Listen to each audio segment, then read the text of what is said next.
Good morning, good morning, good morning. A grand rising to you wherever you are, whether you're here in this part of the world or you're in Jamaica, beautiful Jamaica. It's so much resources, but just needs something. Just needs some fairy to just pass over with a wand and sprinkle some love there. But wherever you are, people, if you're up and you're hearing my voice, it means that you have a lot to be thankful for.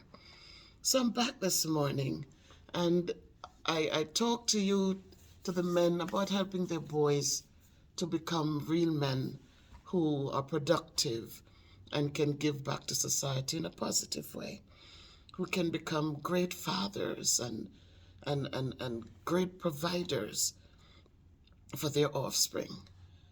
Um, And I spoke to the mothers, whether it's a church mother, your own, a mother, or a community mother, how to help the daughters to become more loving, more kind, more soft, more warm.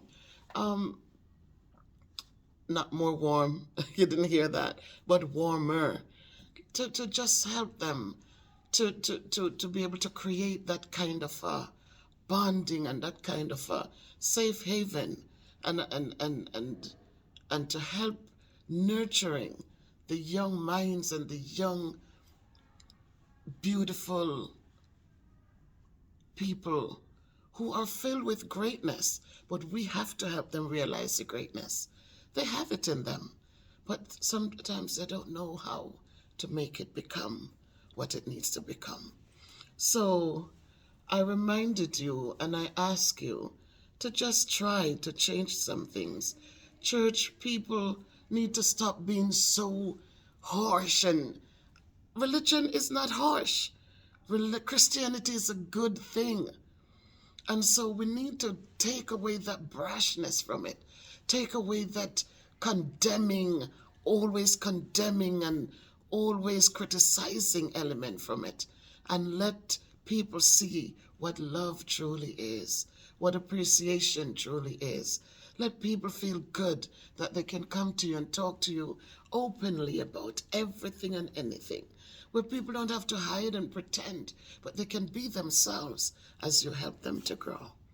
And then this morning, I want to say to us, I want to just give you a few couple reasons, or a couple little tips how you can help. And you can create your list and add as much as you want. One of the greatest things is that when we become dependent on people for happiness, we are getting ourselves into some bad places because they have lives too. When the courting started, you were getting Michael Kors bags, and you're getting rich gifts. But understand that things will change once you establish a home and the bills are bigger, and worse when you have children and the bills become enormous.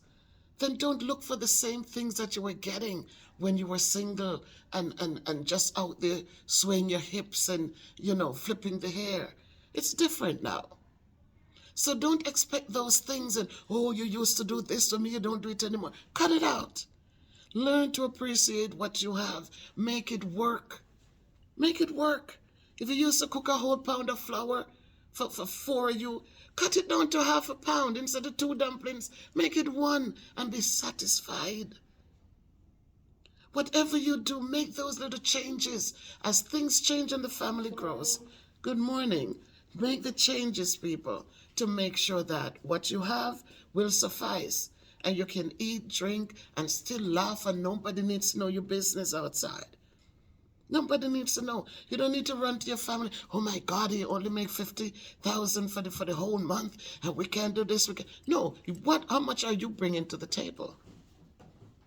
If he's making 50,000 and you are home taking care of the family, then make what you get work. Don't look over in John Brown's house and they have this, they have that. Why we can satisfy. A lot of us women, we get into problems because we don't learn to satisfy. Learn new skills. Learn to crochet, learn to sew, learn to do those things so your mind is not vacant, looking for trouble, digging up into people's phones, digging up into wallets to see who and what. Be happy with you, and so you don't have to be judging. You don't have to be assuming. You can feel good. But when you have things to occupy yourself, make a pudding. Granny used to bake toto every Sunday. We know, so we're getting a pudding or a toto. Something I go bake up. Hella top, hella bottom, hallelujah in the middle. And we survived with the little we had. And Granny had enough that she would share. We didn't. Sometimes I laugh out loudly now when I look to see the example she set for me. It's not about what you have, it's about what you do with what you have. If your spouse comes in, and like my husband, he comes through the door, and I noticed he would not lock the door. It's like he comes in and he never wears his outside shoes in the house. So he comes through the door, he shuts it, but never locks it. I don't fuss, I don't fight. Every time before I go to bed, I go check the doors. I just go check it. I don't make an argument, I don't make it become a negative. I just laugh and say, my husband going to make people come in and take away out of this house. And I just go make sure the doors are locked at night. So find those little things, guys. Birthday come, you don't get a gift. It's okay. A little hug is still priceless. You know, a lot of gifts doesn't even worth it because sometimes you get it, you don't like the color, you don't like what it smells like, you don't like. So sometimes just a hug, a nice warm hug. You lay your head on his shoulder, or he hugs you around and just hold you warmly. It's count for something. Good morning. So my people, as you go forth, remember that it's not everything will come. I needed to have a seat. You need to have a seat. You're coming from up there where the bathroom is. Why are you coming down here to go back there? Have a seat. Have a seat. But you could have left it in your locker, son. You could have left it in your locker. Go ahead, do what you had to do and come to class. So have a seat. So as I said, my people, as a teacher, you have to be firm with these children because they get in the bathroom, they get into fights, and then it becomes another story. So once they get to my classroom, the bathroom is on the other end. They don't need to come all the way here to go all the way back there. So you get a little bit of my day here, how it starts, that children are going to be children. And you have to love them, but you also have to be firm, guys. Tough love sometimes has to be in place so that you can keep your children safe, and you can also help them to understand that in society, in life on a whole, there are times when no must be just no. No questions asked. It's just no, and you don't have to explain it. So as I say, guys, as you create your relationships, as you create your bonds, just remember that little things do count. Don't become dependent on people for your laughter. Find ways to fill your time so that you're not becoming angry when somebody's 2 minutes late. If you have something doing, if you're learning to make some greater cake and some drops, if you're learning to bake a cake and learn to decorate it, maybe it becomes a small business for you. Get back in here, sir. Right to your seat. Thank you. I'll see you in a minute for taking the chairs down. Thank you. Do those little things. Sew something, especially when you have kids. Learn to cut out the little clothes. We used to sew with our hand because we learned to stitch with our hands. Learn to do those little things until they become bigger things. Eventually you can save up and buy a little sewing machine. You'll be surprised to see how much you can save from that. Okay, if you're sewing your kids' clothing, the little pajamas, the little things, you don't have to spend money for those things.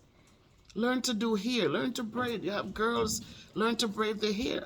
That's money being saved. So my people, there's a lot of little tips out there. Create a little list and look at it and smile and say, yes, this is doable. We can do this. So again, this morning, my MVP family, if you can't be good, be careful, but walk good, do good, learn to love, learn how to love and give appreciation. And when people love you back, learn how to accept it. And don't look for faults, don't criticize, but learn to accept and look for the good in all the imperfections, because none of we are perfect, right? So take care, walk good.